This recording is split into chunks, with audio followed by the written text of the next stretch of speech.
온 땅의 주인 되신 주님이 내 이름 아시며 사랑만 돌보네. 어둠을 밝히시는 새벽별, 방황하는 내 맘 주의 길 비추시네.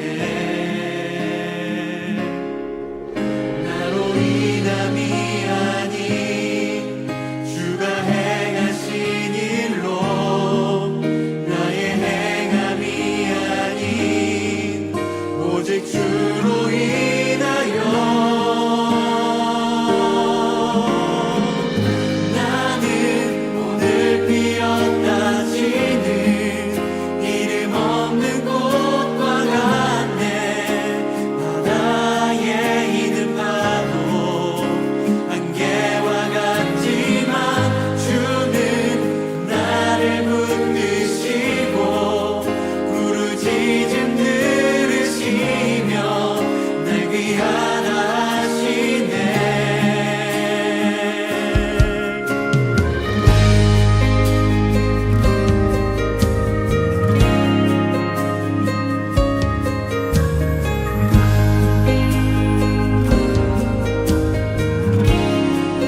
주님은 나의 죄를 보시고 사랑의 눈으로 날 일으키시네. 바다를 잠잠하게 하시듯 내 영혼의 폭풍 고요케 하시네. 나로 인함이 아닌 주가 행하신 일로, 나의 행함이 아닌 오직 주로 인하여 나는 오늘 피었다 지는 이름 없는 꽃과 같네. 바다에 있는 파도 안개와 같지만 주는 나를 붙드시고 부르짖음 들으시며 날 귀하다 하시네. 나는 오늘 피었다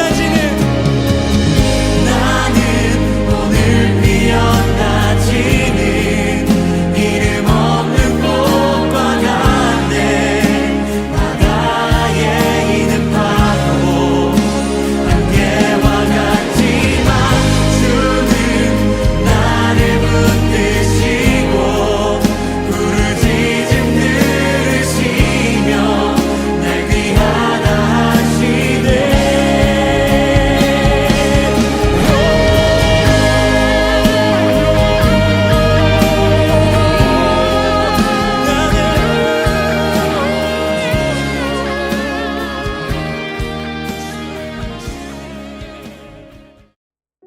사랑과 은혜가 풍성하신 하나님, 3일간의 삶도 지켜주시고 이렇게 수요 온라인 예배를 드리게 하여 주심을 감사드립니다.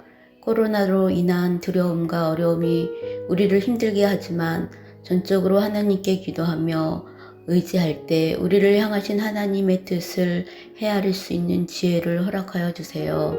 우리 찬양의 교회 식구들 어디서 무엇을 하든지 먼저 주님의 사랑을 알게 하시고 이 어려운 시기에도 하나님의 자녀임을 잊지 않고 살아가게 해주세요. 한국에서 돌아오신 담임 목사님, 자가 격리하는 동안에도 영육간의 강건함을 허락하시사 평온케 하시고 만나 뵐 때 건강한 모습으로 만나게 해주세요. 오늘도 말씀을 전해 주실 목사님, 말씀을 선포하실 때 듣는 자나 전하는 자 모두가 말씀 가운데 은혜 받게 해주세요. 이 모든 말씀 우리 주 예수 그리스도의 이름으로 기도드렸습니다. 아멘.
지게 주시는 사랑, 날 자녀 삼아 주신 그 사랑 귀하다 하셨네.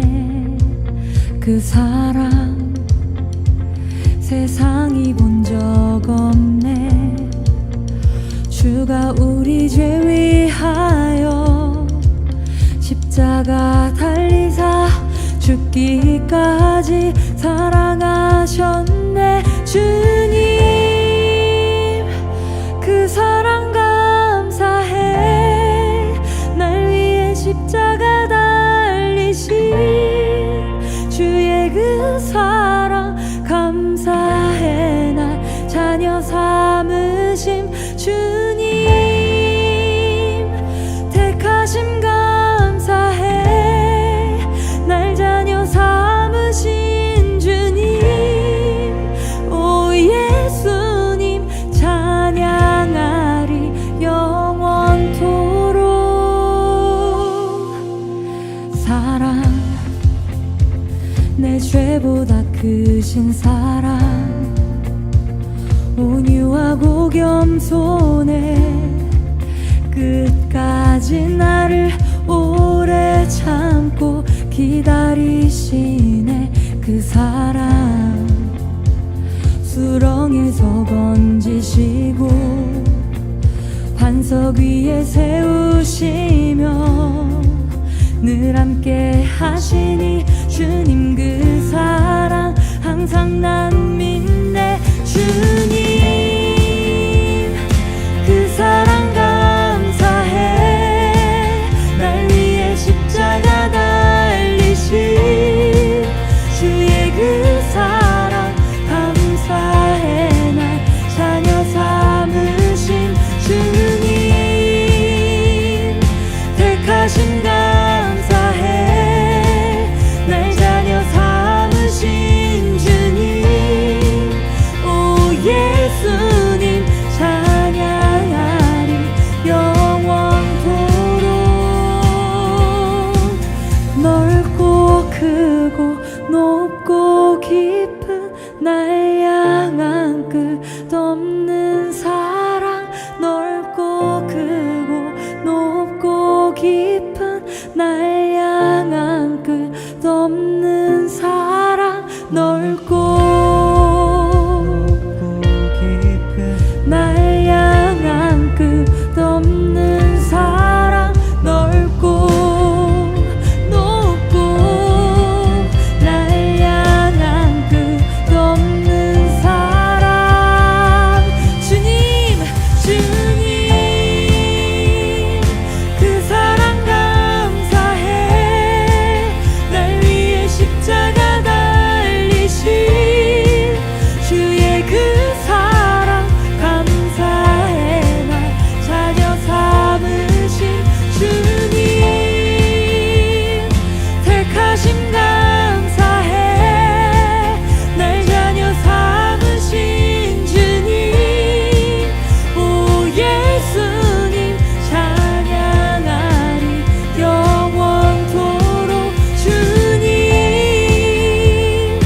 그 사랑 감사해. 날 위해 십자가 달리신 주의 그 사랑 감사해. 날 자녀 삼으신 주님 택하심 감사해. 날 자녀 삼으신 주님 오 예수님 찬양하리 영원토록. 그 사랑 감사해. 아멘.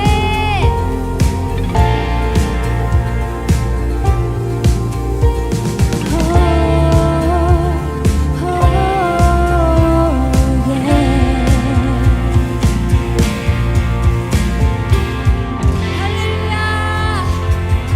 그 사랑을 찬양합니다. 할렐루야.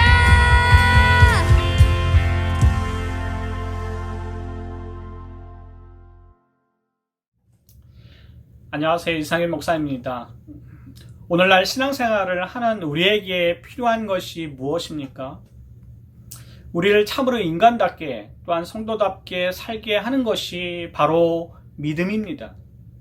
이 믿음은 하나님이 요구하시는 거룩하고 성결한 삶을 살 수 있는 성령의 역사의 현장을 만드는 것입니다. 이 믿음이 아니고서는 아무것도 할 수 없어요. 반면 믿음을 가지고 있으면 능치 못할 일이 없습니다. 이를 믿으시기 바랍니다. 우리가 하나님께로 나아가는 우리의 삶의 모든 방편은 믿음을 요구하고 있어요. 오늘은 이 믿음에 대해서 말씀드리겠습니다. 믿음은 나태함이나 부속품이 아닙니다. 믿음은 우리의 생활이고 전부여야 합니다. 그러기에 적극적인 믿음의 표본이라고 할 수 있는 오늘 본문 말씀을 통해서 이 시간 함께 은혜 나누기를 원합니다.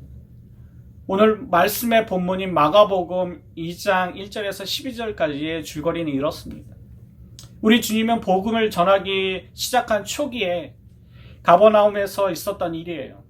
주님이 거기 계시다는 소식을 들은 각지의 사람들은 구름대같이 몰려와서 인산인해를 이루었습니다. 어떤 사람들은 주님께로부터 하나님 나라의 복된 소식을 듣기 위해서 왔어요. 또 어떠한 사람들은 병을 고치기 위해서 왔습니다. 또한 어떤 이들은 주님의 기적 행하시는 것을 직접 목격하기 위해서 몰려왔어요. 그들의 숫자가 얼마나 많았던지 심지어 문 앞까지 많은 군중으로 꽉 찼다라고 말씀하고 있습니다. 이러한 사람들 중에 중풍병자가 있었어요. 이미 그는 모든 감각을 잃어버렸습니다. 수족은 명령을 수행할 수 있는 힘이 없었어요. 몸의 반쪽은 움직일 수 없는 통나무가 되어버렸습니다. 살아있으면서도 마음대로 움직일 수 없는 마치 식물과 같은 보는 사람으로 하여금 자신마저 비감에 젖게 하는 불쌍한 사람이었습니다. 이런 딱한 전경을 보다 못한 네 사람의 친구들이 그 중풍병자를 주님 앞으로 운반할 것을 계획했어요. 왜냐하면 이런 식물인간이라도 주님께 가기만 하면 곧 정상을 되찾을 것이라는 믿음이 있었기 때문입니다. 그렇습니다. 그들에게는 믿음이 있었어요. 주님께 데리고 가기만 하면 분명히 나으리라는 믿음이 있었습니다. 그러나 그들이 자기의 친구를 메고 주님이 계시는 집에 도착했을 때에는 이미 많은 사람들이 주님을 애워싸고 있었습니다. 침상째 메고 온 중풍병자를 도저히 주님 앞으로 데려갈 사항이 아니었어요. 주님을 필요로 하는 자들이 그들만 있는 것이 아니었습니다. 주님은 모든 사람들의 구세주입니다. 그렇기 때문에 그들만이 특권을 누릴 수 있는 방법이 없었어요. 그럴 때 그들의 믿음은 쉽게 낙심해 버리고 말았을 거예요. 아마 우리도 마찬가지였을 것입니다. 믿음은 있는데 현실이 용납하지 않으니 어쩔 수 없다라는 핑계를 우리는 가끔씩 대고를 합니다. 이런 마음은 믿음의 마음이 아닌 것입니다. 이제 중풍병자 된 친구들을 메고 온 네 사람들의 믿음을 보십시오. 믿음은 이런 것입니다. 4절과 5절 상반절에 이렇게 기록하고 있어요. 무리들 때문에 예수께 데려갈 수 없으므로 그 계신 곳에 지붕을 뚫고 구멍을 내고 중풍병자가 누운 상을 달아내리니 예수께서 그들의 믿음을 보시고 라고 했습니다. 믿음이 보이는 것이겠습니까? 믿음은 보일 수 있게 해야 합니다. 믿음은 보는 것이나 듣는 것이나 손에 잡히는 것이 아닐 것입니다. 그런데도 성경은 주님이 그들의 믿음을 보셨다라고 얘기하고 있습니다. 믿음은 눈에 보이는 것이어야 합니다. 주님의 눈에만 보이는 것이 아니라 다른 사람의 눈에도 보여야 합니다. 말로만 하는 것은 믿음이 아니에요. 생각으로만 가지는 것은 믿음이 아닙니다. 믿음은 약속하거나 맹세하는 것이 아니에요. 눈으로 보여야 합니다. 그러면 주님의 눈에 보여있는 믿음은 무엇일까요? 우리의 눈에도 보이게 하는 믿음은 어떤 것일까요? 첫째로 이 중풍병자의 친구들은 불가능을 불가능으로 보지 않았습니다. 믿음의 출발은 여기에 있어요. 무엇이나 그것이 불가능해 보이면 그것은 이미 믿음이 아닌 것입니다. 믿음에는 능치 못할 일이 없습니다. 겨자씨만한 믿음이 태산을 옮긴다라고 얘기하고 있습니다. 이것이 곧 믿음입니다. 믿음은 계산을 앞세우지 않습니다. 사람의 마음은 매우 얄팍한 것이어서 마음속에 계산이 들어오면 곧 믿음은 떨어버리고 맙니다. 네 사람의 친구들을 보십시오. 그들은 중풍병자를 메고 지붕으로 올라갑니다. 사람의 눈으로 보기에는 방향이 틀렸어요. 병자를 고치려면 방으로 데리고 가야 하는데 지붕으로 가서는 안 되는 것입니다. 그러나 믿음의 눈은 이 중풍병자를 주님 앞으로 데리고 가기 위해서는 할 수 있는 일이란 어떤 것이든지 배제하지 않았습니다. 한 예화를 들려고 합니다. 외딴 마을에 술집이 하나가 생겼어요. 조용했던 마을에 술꾼들이 모이고 밤늦게까지 어찌나 떠드는지 인근 근처에 있는 교회에서는 특히 주일 저녁에는 예배에 큰 지장을 갖게 되었습니다. 교인들은 하나님께 그 술집을 불태워 버리게 하든지 어떻게 해달라고 기도를 하기 시작했어요. 어느 수요일 저녁 비가 억수같이 퍼붓는데 교인들은 한참 기도하는 중 마침 그 술집에 벼락이 떨어져 순식간에 온 집이 불타버리고 말았습니다. 술집 주인은 동네 교회에서 하나님께 그렇게 기도하여 재산을 잃어버리게 해달라고 기도했다라는 것을 알고 법원에 재판을 걸었습니다. 반면에 교인들은 그럴 리가 없다고 변호사를 선임해서 맞소송을 걸었어요. 얼마 동안의 심의 끝에 재판관은 아주 도전적인 결론을 내립니다. 즉, 술집 주인은 기도의 능력을 확실히 믿고 있었으며 반면에 소위 하나님을 믿는 사람들은 기도의 능력을 믿지 않고 있다는 것이라는 결론입니다. 이 이야기에 우리는 미소를 지을 수 있지만 사실 우리 그리스도인들도 하나님께 대한 기도의 믿음이 없을 때가 많습니다. 저 또한 그렇습니다. 또한 성경에 보니까 초기에 살았던 그리스도인들도 그런 불신이 있었어요. 사도행전 12장에 보면 베드로가 하나님의 도움으로 감옥에서 풀려나오는 그런 사건을 보게 됩니다. 그때 베드로가 자유의 몸으로 자기를 위해서 기도했던 사람들이 모여있는 곳에 찾아왔을 때 로데라는 여자아이가 그의 음성을 듣고 모인 사람들에게 베드로가 왔다라고 했지만 그들은 내가 미쳤다, 그는 천사다라며 믿지 못했습니다. 베드로가 들어오고 나서야 보고 놀라지 않았던가. 그들은 심히 놀랐어요. 주님은 그들의 간구에 응답하셨음에도 불구하고 기도한 그들 자신들은 그것을 기대하지 않고 있었던 것입니다. 우리는 기도하며 간구할 뿐 아니라 그의 응답을 깨어 기다리는 마음을 가져야 합니다. 여러분들, 기도가 열쇠임에도 불구하고 믿음이 있어야 천국의 자물쇠 구멍을 돌릴 수 있기 때문입니다. 그러므로 우리는 기도함으로 깨어 응답을 기다리는 그런 자들이 되어야 되겠습니다. 둘째는 지붕을 뚫었습니다. 이것은 해서는 안 되는 일입니다. 이 집은 남의 집이에요. 막대한 손해보상을 각오해야 합니다. 지붕을 뚫음으로 해서 방 안에 있는 모든 사람들에게도 피해를 주게 될 것입니다. 믿음의 덕은 타인에게 피해를 주어서는 안 돼요. 그리고 이러한 무리를 하여 주님 앞으로 갔을지라도 주님이 흔쾌히 병을 고쳐주리라는 보장이 없습니다. 생각해보면 첩첩산중이에요. 믿음은 계산을 고려하지 않습니다. 믿음에는 용기가 있어야 합니다. 어떤 희생이라도 감수하려는 담대함이 있어야 합니다. 네 사람의 친구들은 지붕을 뚫고 중풍병자의 상을 천정으로부터 주님 앞으로 달아내렸어요. 주님은 그들의 행위를 꾸중치 않았습니다. 물리치지도 않았어요. 주님은 오히려 그들의 믿음을 보셨습니다. 병을 깨끗하게 고쳐주셨어요. 심지어 그들의 영혼의 구원까지 축복해 주셨습니다. 네 사람의 친구들은 단지 친구의 병 고치기만을 소원하였으나 주님은 죄를 용서하시고 영혼까지 구원해 주시는 놀라운 은혜를 베풀었습니다. 믿음은 이런 것이에요.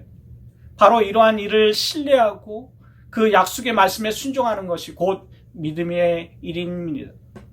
세 번째는 우리들은 항전하기를 믿음으로 하는 일에 처음부터 순조롭게 하는 일이지 무엇 때문에 시련을 주고 고통받게 하느냐고 불평불만을 거침없이 털어놓습니다.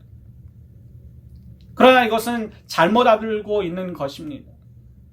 과정이 없는 결과는 없는 것이에요. 과정은 훈련이고 연단입니다.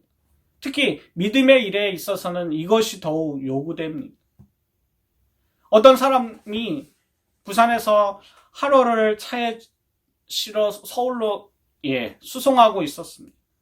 횟감으로 사용할 생선은 살아야 제값을 받습니다. 당연하죠. 죽어버리면 손해가 이만저만이 아닙니다. 그러나 대개는 부산에서 서울까지 먼 거리를 수송하다 보면 거의 다 죽어버리고 맙니다. 살아있는 생선의 수송을 위해서 별별 수단을 다 강구해 보았어요. 바다와 똑같은 조건의 수족관을 만들기도 하고 좋은 약품을 사용해 보기도 했어요. 그러나 그것이 다 허사였습니다. 그때 손뼉을 칠 만한 아이디어가 떠올랐어요. 생선 사이에 몇 마리의 생선을 잡아먹는 천적을 넣어두는 것입니다. 그리고 서울에 와서 보니 신기하게도 생선들이 싱싱하다라는 것입니다. 물고기들이 천적에게 잡혀먹지 않기 위해서 길을 쓰고 피하다 보니까 모두 살아있더라는 것입니다. 그래서 그 사람 하는 말이 몇 마리의 생선을 잃음으로써 더 많은 생선을 살리게 되었다고 합니다. 주님은 왜 중풍병자와 그의 친구들이 지붕을 뚫도록 그냥 두셨을까요? 주님은 왜 오늘날 우리의 시련을 그대로 방치해 두실까요? 주님의 사랑이 부족해서가 아닙니다. 능력이 부족해서가 아니에요. 불로 연단하여도 없어지지 아니할 금보다 더 귀한 믿음을 얻게 하기 위해서입니다. 이를 믿으시기 바랍니다. 우리 주님이 친히 이러한 연단을 받으셨어요. 주님은 겟세마네에서 피땀 흘려 기도하셨지만 고난의 잔을 피할 아버지의 동의를 받아내지 못했습니다. 그는 십자가 위에서 완전히 버림을 받았어요. 나의 하나님 어찌하여 나를 버리시나이까? 주님의 그 처절한 외침은 지금도 우리의 고막을 울립니다. 주님은 고난의 쓴 잔을 마셨습니다. 몸이 갈기갈기 찢어지셨어요. 심지어 온몸의 피까지 몽땅 쏟으셨습니다. 주님은 이렇게 십자가를 통하여 만민을 구원하여 주셨습니다. 오직 그분만이 유일한 이름을 얻으셨습니다.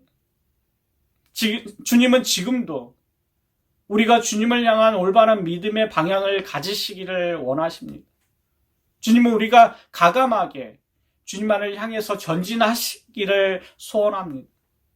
주님은 이 시련 뒤에 손짓하는 무궁한 당신의 유업을 우리와 함께 나누시기를 기다리고 계십니다. 외식하는 신앙인과 참 신앙인은 천국을 보는 눈이 매우 다릅니다. 외식하는 자는 단지 하늘나라가 지옥보다 나은 것으로만 생각해요. 그는 만일 그가 그 두 곳 가운데 하나를 선택해야 한다면 차라리 천국을 선택하겠다라고 생각합니다. 그 사람은 마치 금강이라 일컬어지는 어떤 땅을 사라고 권고를 받았으나 그가 지닌 모든 것을 걸고 모험하기를 몹시 싫어하는 한 농부와도 같습니다. 외식하는 신앙인은 천국을 지옥보다 좋아하나 그는 이 세상을 가장 좋아하는 자입니다. 사망의 기회에 얼굴을 노려볼 때 그는 천국에 가고 싶다고 생각합니다. 사람마다 죽은 후에 천국을 누리기 원하나 그들은 살아있는 동안 천국의 마음을 지니기를 싫어합니다. 그러나 참된 신자는 무엇보다도 하늘나라를 소중히 여기며 항상 세상을 기꺼이 포기하는 자입니다. 중풍병자와 그의 네 사람의 친구의 믿음을 본받으시기 바랍니다. 눈에 보이는 믿음을 소유하는 우리 모든 성도들이 되시기를 주님의 이름으로 축원합니다. 기도하겠습니다. 사랑의 하나님 감사합니다. 오늘 말씀처럼 믿음의 눈을 소유하기 원합니다. 담대함으로 주님께 우리의 문제를 가지고 나오기를 원합니다. 꾸짖지 않으시고 우리의 연약함을 치료하시고 구원의 문제까지도 해결해 주시는 주님, 그 사랑과 은혜를 간직하며 믿음의 삶을 살아가게 하옵소서. 예수님의 이름으로 기도합니다. 아멘. 예배를 마쳤습니다. 3일간도 주님의 은혜 가운데 승리하시는 여러분 되시기 바랍니다.